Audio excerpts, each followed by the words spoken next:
bonsoir à tous et bienvenue dans votre journal. Ce soir, la rédaction accueille Ouseni Balachi, secrétaire départemental de la CFDT. Bonsoir. Bonsoir Amina et bonsoir à tous les auditeurs, auditrices, téléspectateurs, téléspectatrices de Kwezi TV. Alors, votre formation syndicale est l'un des signataires de la déclaration commune d'alerte sociale qui a été rédigée et adressée au préfet, à la DIECT et aux organisations patronales. Donc, vous demandez la mise en place d'une commission consultative de travail extraordinaire. La dernière en date remonte à 2010. On fera le point avec vous sur la situation à l'heure actuelle dans quelques instants. Avec nous également Pierre Bellucci, rédacteur en chef du journal TV de KTV. Bonsoir Pierre. Bonsoir Amina. Alors avec vous, il sera question du salon de tourisme. Donc on a vu l'événement ait lieu la semaine dernière, vendredi et samedi. Quel est le bilan de cette 4e édition? On le verra dans ce journal. Mais d'abord, voici les titres de ce mardi 15 septembre. La CCT extraordinaire demandée par les syndicats semble replonger le département 5 ans en arrière. En effet, en mai 2010, la commission consultative du travail avait donné beaucoup d'espoir aux administrés. Les explications dans votre journal. Le SNUPP a décidé de passer à l'action concernant l'affaire de l'inspectrice qui aurait tenu des propos racistes. Par le biais de son avocat maître Elad Chakrina, le syndicat s'est lancé dans une procédure pénale par le biais d'une citation directe. Le 4e salon du tourisme a fermé ses portes samedi soir et au vu de l'affluence, l'événement a clairement réussi son objectif. Mais en revanche, pour ce qui est du développement du tourisme, Mayotte continue de balbutier. Nous n'avons de cesse de l'évoquer, la crise sociale se fait de plus en plus menaçante.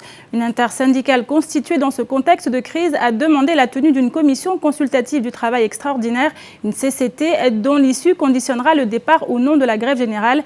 Et si les tensions sociales sont aussi fortes aujourd'hui, c'est parce que, comme le démontrent des archives de la préfecture, elles ne sont que le fruit d'anciens engagements jamais tenus. Plus de précisions dans ce reportage signé Pierre Bellucci, Abbas Alidi et Leslie Vimné. 28 mai 2010, les points abordés lors de la commission consultative ressemblent beaucoup aux revendications actuelles.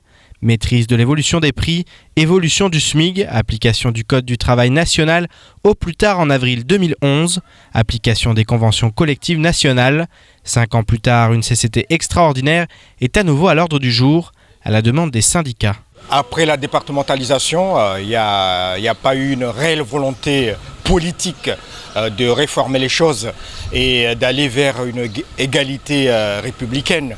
Donc, chose qui était réclamée au CCT de 2010. Donc aujourd'hui, ça ne fait que confirmer qu'on est dans l'expectative, on laisse traîner les choses et on favorise à l'occasion voilà, le grand patronat et le capital. Donc les salariés sont laissés comme ça à la rue, ils manifestent et rien ne se passe, il n'y a pas de réforme, il n'y a pas de code du travail de droit commun, il n'y a pas réellement de droit syndical pour protéger les syndicats et le syndicalisme. Du côté du MEDEF, cette commission consultative extraordinaire de 2010 est une histoire passée. L'heure est aujourd'hui à la réflexion sur ce qui est envisageable de mettre en place rapidement. Depuis 2010, il s'est passé beaucoup de choses, on a changé de gouvernement. Pourquoi est-ce que c'est seulement aujourd'hui que la CGT nous parle de cette CCT qui a lieu en 2010? C'est aussi la CGT qui a perdu 5 ans à ne pas en parler. Moi, en tant que président du MEDEF, je pense qu'il y a un certain nombre de préalables. Parmi ceux-ci, je dois consulter mes adhérents. Mais je pense et je demande aujourd'hui que l'État engage un audit par un cabinet spécialisé pour chiffrer le coût de la transposition du Code du travail métropolitain à Mayotte. Nous voulons savoir exactement combien ça va nous coûter, qu'il y ait un chiffrage qui soit fait par un cabinet spécialisé, qu'on sache un petit peu, quand aujourd'hui ça coûte 1000, demain combien ça va coûter. Ça me semble important pour qu'on puisse sauvegarder l'emploi de tous les salariés mahorais. Pour le syndicat du patronat, l'application du droit commun pourrait rimer avec difficulté à conserver leurs employés en ce qui concerne certaines entreprises. Un discours que le secrétaire départemental de Force ouvrière a trop entendu. Il est inadmissible qu'on nous annonce 2018 ou 2025. C'est aujourd'hui. Le changement, c'est maintenant. C'était ça la propagande de notre président de la République. Donc aujourd'hui, je le répète, le changement doit être aujourd'hui, non pas demain. Donc parce que nous, on ne fait pas de politique. Nous, on est là pour les salariés, pour les chômeurs, pour la population, pour tous ces gens-là qui souhaitent une vie meilleure dans un département tel que Mayotte. Donc aujourd'hui, ce que nous réclamons, c'est tout simplement l'égalité républicaine. Donc aujourd'hui, on est dans la République française, on est ancré dans cette République-là, on est un département français, on les réclame haut et fort et on est fiers de cela. C'est pourquoi on attend à ce qu'il y ait une réelle volonté politique. En effet, à l'heure actuelle, les promesses ne suffisent plus.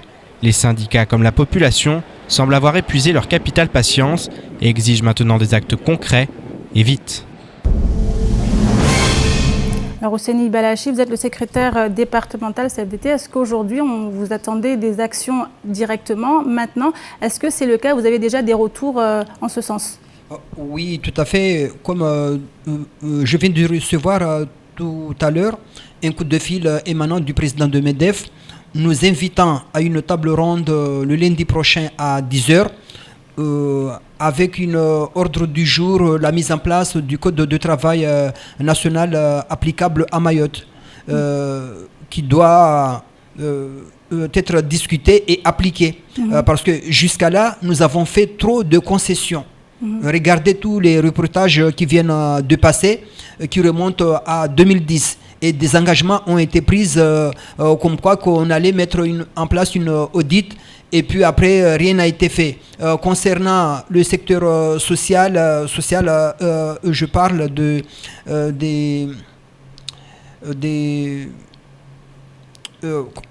allocations que perçoivent les Mahorais par rapport aux autres. Et pourquoi il n'y a pas un alignement.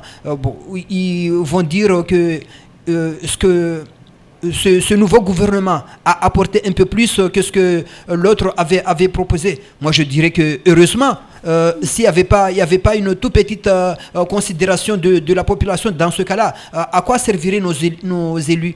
Et pour ça, moi, je demande à ce que le droit commun soit appliqué immédiatement et tout de suite. L'intégration des agents dans la fonction publique, ça doit être tout de suite. Pour quelle raison? Tout simplement parce que depuis 2010, on nous a fait croire et entendre que cette question serait résolue depuis 2010. Avril 2011, la question serait résolue. Et jusqu'à là, on vient nous annoncer que c'est en 2018. Mais c'est quoi cette histoire encore? C'est quoi ce que vient faire 2018 dans cette histoire de l'intégration des agents de la fonction publique? Alors moi je dis à tous ceux qui prônent à ce que cela soit réglé d'ici 2018, moi je leur dis non. Et s'ils se considèrent comme étant des vrais élus, ils doivent comprendre et entendre la douleur, les cris de la population mahoraise auquel ils lancent tous les jours. Alors, on parle de l'application immédiate du Code du travail. Vous n'avez pas peur, comme c'est dit dans le reportage, que certaines entreprises ne puissent pas suivre ce rythme-là? Si des entreprises veulent fermer, si des entreprises veulent licencier, ils licencieront sans que le code de travail... Regardez, je vous donne l'exemple de SPPM, Mega et autres. C'était des entreprises prospères à Mayotte. Et aujourd'hui, où est-ce qu'ils sont? Lorsque le patron a voulu délocaliser pour aller s'implanter à l'île Maurice, il est parti sans tambour ni trompette. Et pourtant, il avait bénéficié beaucoup d'aide de la part de la collectivité pour installer Rhizomaï et autres. Ça, ce n'est que SPPM, mais il y a beaucoup d'autres entreprises qui sont dans ce cas de figure également. Alors aujourd'hui, pour n'importe quelle raison qu'un patron viendrait m'expliquer pour pouvoir se justifier, moi je dirais non, je ne suis pas d'accord. Là, vous parlez des grosses entreprises, mais il y a des toutes petites entreprises à Mayotte qui embauchent, qui ont des salariés. Regardez, par exemple, on vient de mettre en place les emplois saisonniers. Alors, pour les grands groupes comme la Colas, comme Sogea, comme Sodifram, et tant, je ne vais pas toutes les citer sur le plateau, mais moi, je ne serais pas d'accord à ce que l'emploi saisonnier soit appliqué dans ces grandes entreprises. Alors, on a parlé d'une réunion lundi avec le MEDEF notamment. Alors, si la réunion venait à échouer, est-ce que vous avez prévu une date pour justement le lancement de cette grève générale? En tout cas, d'ici la fin de cette semaine, nous allons nous concerter et voir à quel moment est-ce que nous devons fixer la date butoir de l'exécution de ce mouvement de grève, au cas où, sous toutes les négociations qu'on devrait avoir avec les différents partenaires de Mayotte, du patronat, des politiques, de l'administration, et si tout a échoué, alors dans ce cas-là, on fixera une date butoir et ces responsables prendront les décisions en fonction de ce qui se passera. Ils vont tuer les gens avec des flashballs, des gouttes de flashball ou de bombes à lacrymogène, dans ce cas-là, c'est à eux de voir. Mais nous, vous si nous envisagez le sommes même là, scénario qu'en 2011 moi, je crains que ça soit la même chose. Mais si nous sommes là aujourd'hui, c'est pour prévenir les autorités à faire attention à tout ce qui se passe en ce moment. Parce que nous sommes vraiment au bord de l'explosion. Et il suffira d'une toute petite étincelle pour que le feu s'embrase. Et à partir de là, moi, j'attire leur attention de ne pas jouer au jeu qu'ils ont toujours joué jusqu'à aujourd'hui. Il faut qu'ils prêtent attention à ce que disent les Mahorais, à ce que dit la population mahoraise. Mais à chaque fois, je constate que dans les autres départements, ça se passe d'une autre façon. Mais quand il s'agit de prendre au sérieux les problèmes mahorais, là, on prend ça comme on veut. Et puis après, les gens ils viennent se vanter sur le plateau des médias. Ah non, on a fait ceci, notre équipe a apporté ceci. Mais aujourd'hui, c'est quoi ce que nous pouvons dire par rapport à l'état de la santé et l'accès aux soins à Mayotte? C'est quoi ce que nous pouvons dire par rapport à l'accès à l'éducation à Mayotte? C'est quoi ce que nous pouvons dire par rapport au réseau routier à Mayotte? Mais des problèmes, on peut en citer. Et on n'a pas besoin d'avoir, comment dire, le machin de 2025 pour venir dire que nous allons régler les problèmes d'ici 2025. Bien avant la mise en place du programme de Mayotte 2025, ils devraient déjà respecter les projets qui étaient mis en place et les accompagner. Après la finition de ces projets qui étaient déjà mis en place, alors dans ce cas-là, on pourrait mettre en place un programme de Mayotte 2040 ou 2050, mais ce qu'ils sont venus nous raconter, c'est du n'importe quoi. Regardez par exemple, moi je suis personnel hospitalier. Chez nous à l'hôpital, c'est quoi ce qui se passe? Nous n'avons pas des infrastructures nécessaires qu'il faudrait pour pouvoir prendre à charge la population à chaque fois qu'ils sont dans le besoin. Et aujourd'hui, ils viennent nous parler de Mayotte 2025 alors que le projet de bloc opératoire que nous avons là date de 2007. Il devrait voir le jour depuis 2012 et nous sommes en 2015. On ne voit même pas la lueur de l'espoir qui pourrait nous permettre de pouvoir construire ce... Alors, non mais... On l'aura compris, votre position est ferme. Vous voulez des solutions immédiates aux problèmes qui se posent actuellement à Mayotte. Merci beaucoup, Seni Balachi. Vous êtes le secrétaire départemental de la CFDT. Rappelez-vous, il y a quelques jours à Bouyouni, des affrontements ont eu lieu entre propriétaires terriens et habitants du village. Pénalisés par le manque de foncier sur leur commune, les villageois convoitaient des parcelles appartenant à des exploitants du Nord. Le même cas de figure se produit aujourd'hui dans le sud de l'île où un habitant de Sada cultive ses terres à Mirereni, commune de Chirongui. Nous sommes donc rendus sur place afin de constater l'étendue des dégâts. Reportage signé Pierre Bellucci, Fred Soleimana et Romain Chavanis. Dans un courrier, un nouveau propriétaire terrien dénonce le saccage de ses plantations et par là même la privation de jouissance de sa propriété.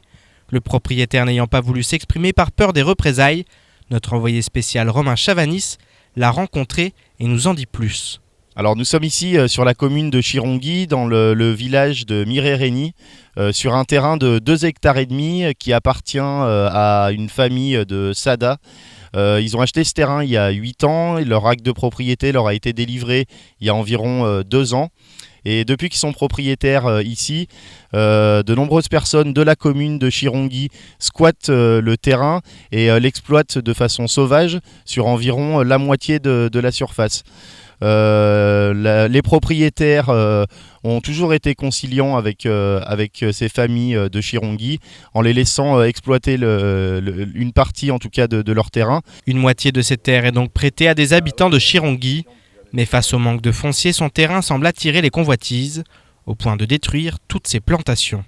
Aujourd'hui, ils se trouvent en situation d'insécurité et se font régulièrement saccager ce terrain, notamment les pépinières et le vol de graines, ce qui fait qu'aujourd'hui l'exploitation agricole est au point mort, ce qui empêche ces gens de vendre leurs produits qui étaient destinés à la transformation pour les cantines scolaires de l'île de Mayotte. Son outil de travail est vandalisé et ne lui permet plus d'assurer la livraison de ses produits.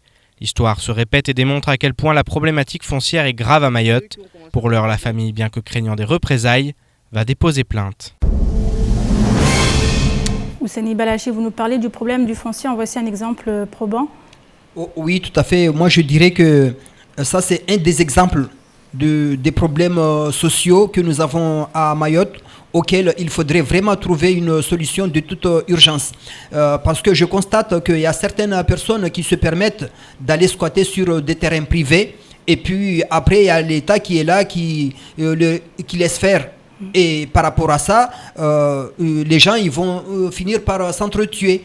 Ce qui s'est passé à Dongoni, c'est pas normal. Et également pour cette histoire qui s'est passée à Mirereni dans notre commune aujourd'hui, et n'est pas normal non plus. Et par rapport à ça, moi je demande à l'État de mettre en place, comment ça s'appelle, le service agricole, la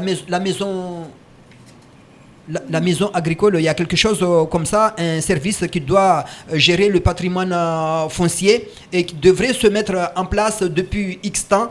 Et c'est le préfet. Dès son arrivée à Mayotte, à chaque fois l'échéance. Dès son arrivée à Mayotte, il a promis que ça c'est un de son cheval de bataille, c'est ce qu'il va faire en priorité. Et jusqu'à aujourd'hui, on n'entend rien venir, et puis j'aurais bien aimé l'entendre suite à ces deux problèmes qui se sont produits. Merci. Merci beaucoup, Ousseni Balachi. L'affaire des propos tendancieux qu'aurait tenu une inspectrice de l'éducation nationale prend une autre tournure. En effet, le SNUPP a décidé d'agir par une citation directe pour injure publique à caractère raciste et incitation à la haine raciale. Si en temps normal, il aurait fallu attendre les résultats des investigations pour prendre la décision d'aller ou non en justice, le syndicat estime avoir suffisamment d'éléments pour saisir le tribunal. Plus de précisions dans ce sujet, signé Pierre Bellucci et Leslie Vimné. Après les révélations sur l'affaire des propos racistes, une enquête avait été ouverte. Les gendarmes de la section de recherche ont à ce titre entendu le secrétaire départemental du SNUPP. Si la vice-rectrice indique avoir pour sa part saisi le procureur de la République et prononcé une mesure conservatoire pour garantir la sérénité des parties, le SNUPP, les parents d'élèves et une association de lutte contre le racisme, l'antisémitisme et la xénophobie ont décidé de passer par une citation directe, comme l'explique leur avocat. Il existe deux types de procédures en pénal lorsque on veut mener une action de cette nature pour démontrer qu'une infraction a bien été commise. Oui. Vous pouvez soit passer par la plainte, donc une plainte déposée soit auprès des forces de l'ordre ou bien soit auprès du procureur. Ou bien l'autre spécificité, c'est ce qu'on appelle la citation directe, c'est-à-dire que lorsque on connaît l'identité de la personne et que on dispose d'éléments de preuve susceptibles en tout cas d'être traduits devant la justice, à ce moment-là on saisit directement le tribunal correctionnel, on demande une date d'audience et ensuite on apporte les éléments de preuve nécessaires qui seraient donc de nature à prouver les faits que nous dénonçons. Une citation directe a pour objectif une éventuelle réparation d'un préjudice subi par le biais de dommages et intérêts, une procédure pénale à double tranchant qui implique de posséder des preuves suffisantes à présenter devant un tribunal correctionnel. Mais le syndicat SNUPP semble sûr de son coup, grâce notamment à l'enregistrement des propos qui auraient été tenus. On ne se serait pas aventuré sur quelque chose de non fondé. Même si nous avions au départ mis du conditionnel dans notre formulation et on avait d'ailleurs fait une interrogation. Donc maintenant, de par la façon comment ça a été traité par l'administration, nous pensons qu'effectivement, si on veut aller sur le terrain judiciaire, il faut vraiment y aller, ne pas faire semblant. Et nous ne souhaitons pas que l'initiative ou l'initiative de la vice-rectrice ou l'autosaisine du juge, du procureur, aboutisse à un classement sans suite à... Voilà. L'incitation à la haine raciale est passible d'1 an d'emprisonnement et de 45 000 € d'amende. Le SNUPP ne compte donc pas en rester là, tandis que Maître Chakrina déplore les fonctions de l'accusé au sein de l'éducation nationale. Il arrive un moment où il faut savoir dénoncer des situations qui sont vraiment périlleuses.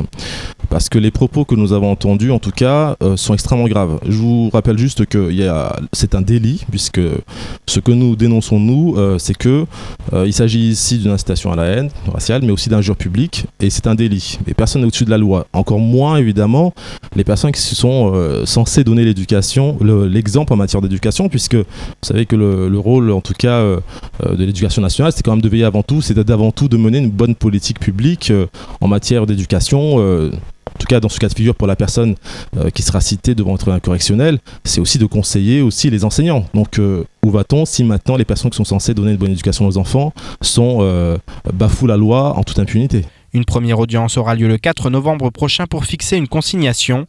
La procédure est bel et bien enclenchée et se trouve désormais entre les mains des avocats et des magistrats. Il y a noté que le temps de parole de Maître Elad Chakrina sera disponible à la fin de cette édition. Et le premier séminaire sur les programmes horizontaux européens s'est tenu aujourd'hui dans l'hémicycle Younoussa Bamana. Les porteurs de projets ont répondu présents pour participer à cette journée de rencontres et d'information. Et ce mardi, c'est le programme LIFE portant sur l'environnement et le climat qui a été abordé. Et bien que l'état des lieux du patrimoine environnemental à Mayotte soit plutôt négatif, il n'en reste pas moins que des projets européens voient de plus en plus le jour pour changer le chose. Un reportage Akila Issouf et Fred Souleymana.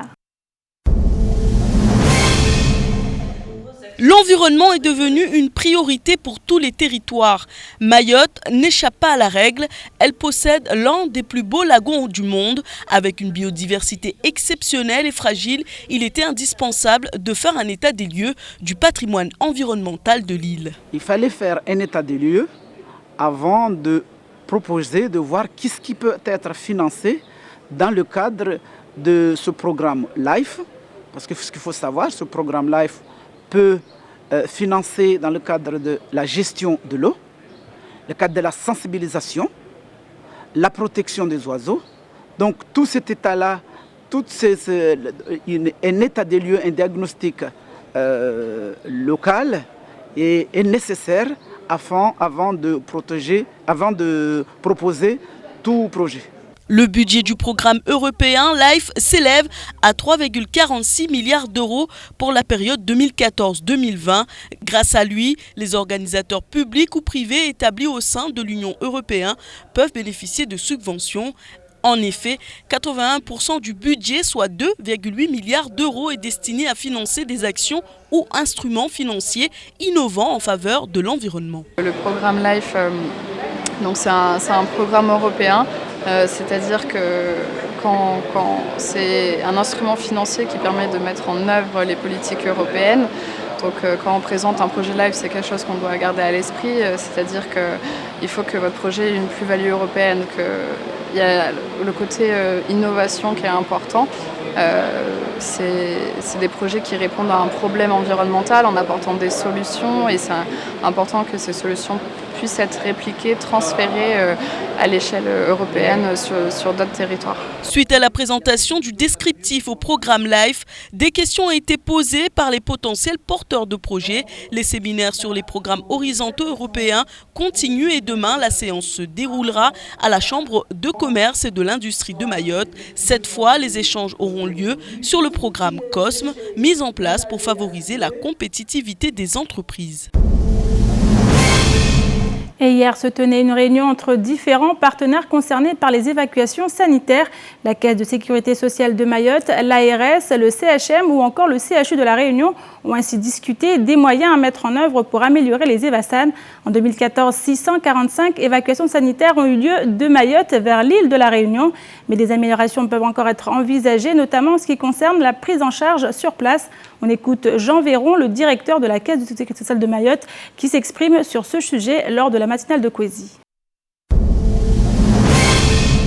On va améliorer, c'était le but de la réunion hier, c'est d'améliorer les choses, de faire en sorte qu'il y ait une meilleure coordination entre les différents acteurs pour que personne ne soit laissé de côté et surtout qu'on puisse accompagner de bonne manière. On a mis en place une action importante depuis le début juin. On a mis une équipe spécialisée à La Réunion pour accompagner les personnes. Donc c'est des gens de la sécurité sociale qui seront là pour aller voir les personnes, pour les accompagner si besoin. Mais pour cela, il faut qu'en amont, on fasse un bon diagnostic. Non seulement un diagnostic médical, mais ça encore, je l'ai dit, c'est quelque chose qui se passe bien, c'est quelque chose qui est suivi, mais aussi un diagnostic social pour mesurer, évaluer les besoins d'accompagnement social de la personne avant son départ. Je vous propose maintenant de faire un petit tour d'horizon du reste de l'actualité de ce mardi 15 septembre dans l'actualité en bref et c'est présenté par Pierre Bellucci. Alors que le 4e salon du tourisme vient de se terminer sur un succès populaire indéniable, la question des croisiéristes revient dans l'actualité. Les navires doivent-ils larguer les amarres au large de Dzaoudzi ou faire escale au port de Longoni ? Mayotte Channel Gateway, gestionnaire du port en eau profonde, affiche clairement son ambition de devenir le point de débarquement des croisiéristes.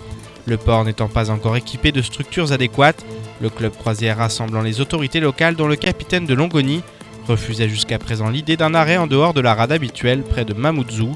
Cependant, la capitainerie vient d'indiquer que les prochaines escales se feront à Longoni. Les paquebots seront au mouillage dans la baie de Tsumonier et les passagers devraient être acheminés en chaloupe avant d'emprunter, selon toute vraisemblance, la passerelle de service. Les touristes se retrouveront ainsi loin de la population et des commerces du chef-lieu, qui malheureusement ne tireront aucun profit de cette étape. Mais MCG confie avoir tout prévu et souhaite aménager Longoni afin d'en faire un pôle économique et touristique, notamment le projet d'un grand musée. Le SNES, le SNEP, la CGT, FO, Sud Éducation appellent à nouveau les enseignants à participer massivement à la journée de grève et de manifestation nationale du 17 septembre 2015. Au cœur de ce mouvement, la réforme du collège. Les grévistes s'insurgent contre ce qu'ils considèrent comme une disparition programmée des disciplines qui s'accompagne d'une augmentation de la charge de travail. Ils souhaitent à l'inverse une amélioration des conditions de travail, alors même que le 10 septembre, lors d'une réunion à Paris sur la clause de revoyure, le gouvernement se félicite de la situation actuelle et que l'académie sert de champ d'expérimentation pour le collège.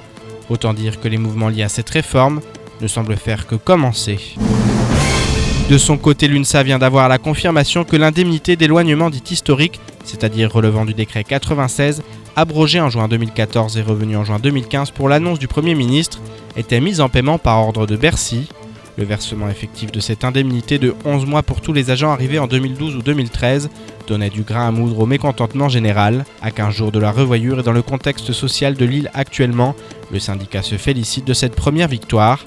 L'UNSA reste néanmoins mobilisée concernant la rétrocession du trop perçu de l'indexation et la modification du calcul de l'impôt sur les revenus. La clause de revoyure du 29 septembre est donc attendue avec beaucoup d'impatience par tous les fonctionnaires du département.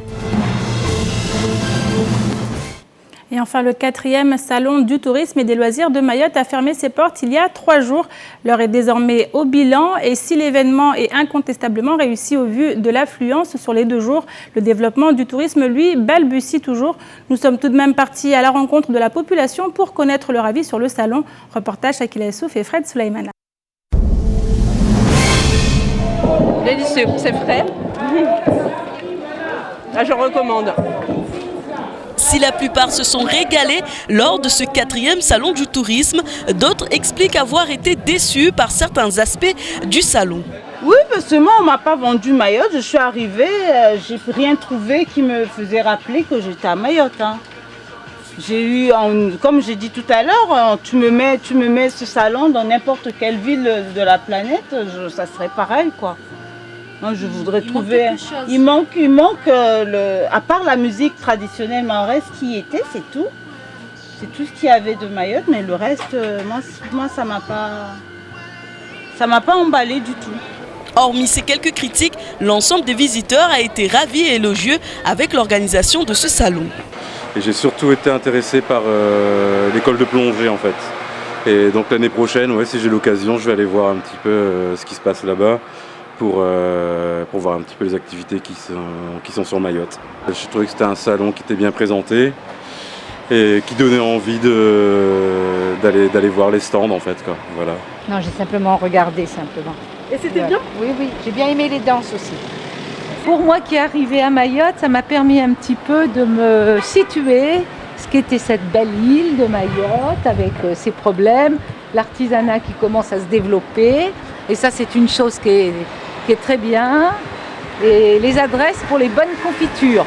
En effet, l'objectif du CDTM était d'atteindre les 20 000 visiteurs sur les 2 journées. C'est chose faite puisque 22 100 visiteurs se sont déplacés et ont déambulé dans les stands du salon contre 10 200 visiteurs en 2014. Les exposants ont assuré leur rôle de vitrine des produits touristiques de Mayotte avec un nombre record de participants, 102 exposants au final, tout univers confondu. Alors Pierre Bellucci, on l'a vu, 22 100 visiteurs, ça a été un réel succès. Au-delà du salon même, l'affluence, qu'en est-il concernant le côté touristique, en fait, professionnellement parlant ? Déjà, il faut féliciter les organisateurs parce que c'est un premier pas. On est un peu dans une phase de transition avec une nouvelle équipe, une nouvelle présidente. Ils essaient de mettre des choses en place. La première étape, c'était ce salon du tourisme, ce 4e salon du tourisme. C'est une réussite en termes d'affluence. La plupart des personnes, on le voit, interrogées, ont été agréablement surpris par le nombre d'exposants, par la richesse et puis aussi par le thème, tourisme vert. Maintenant, la réalité, Mayotte est loin d'être verte en termes de tourisme. Au niveau des déchets, voilà, il y a beaucoup de problèmes, l'hébergement, beaucoup de défis encore à relever. Alors c'est un premier pas peut-être justement vers cette transition et vers ce développement du tourisme, mais pour l'instant ce n'est pas le cas, on n'en est pas encore là. Il y a encore beaucoup de travail et la délégation des îles qui était présente et les professionnels du tourisme ont surtout relevé ça, c'est-à-dire qu'aujourd'hui Mayotte à l'heure actuelle n'attire pas. Alors on l'a vu dans le reportage encore une fois, on crée une demande, mais l'offre ne peut pas y répondre, alors c'est un peu problématique quand même. Oui, c'est un peu problématique. On a un très beau salon avec beaucoup de choses et tout le monde est élogieux sur le salon, y compris la délégation des îles Vanille et les professionnels du tourisme qui sont venus. Par contre, en revanche, le tourisme en lui-même ne décolle pas et voilà, il y a toujours de gros problèmes à régler, notamment en termes d'hébergement, comme on le disait. Au niveau de la saleté, ils ont été très choqués, la délégation, de voir une île avec autant de déchets. Comment vous pouvez accueillir des touristes et promouvoir votre île par le biais d'un salon et puis derrière avoir un salon avec un thème tourisme vert et derrière avoir une île où il suffit de marcher proche du lagon ou ne serait-ce que sur la rocade et vous voyez des tonnes de déchets, des pneus dans le lagon. Enfin, il y a une espèce de paradoxe avec ce salon. Maintenant, on peut aussi espérer que ce soit un premier pas, comme je le disais, et que vraiment on se dirige vers de grands projets sur le tourisme. Et en tout cas, c'est ce que souhaite apparemment l'équipe en place. On va leur laisser peut-être un peu de temps, 2016 notamment. Et puis espérons que voilà, ce point, ce tourisme qui peut vraiment permettre à Mayotte de se développer, que tout soit fait en sorte pour que. Merci beaucoup Pierre Bellucci pour ces précisions et c'est la fin de cette édition. Merci à vous de l'avoir suivi. Dans quelques instants, vous serez en compagnie d'Ornella Perrine pour la météo. Retrouvez juste après l'invité du temps de parole, Maître Elad Chakrina, avocat à la Cour. Il était ce matin au micro de Patrick Mian. Prochain rendez-vous avec l'information en radio demain dans la matinale avec le journal présenté par Pierre Bellucci. Retrouvez également l'information en continu sur notre site l'infoquesi.fr. Bonne soirée à vous sur KTV.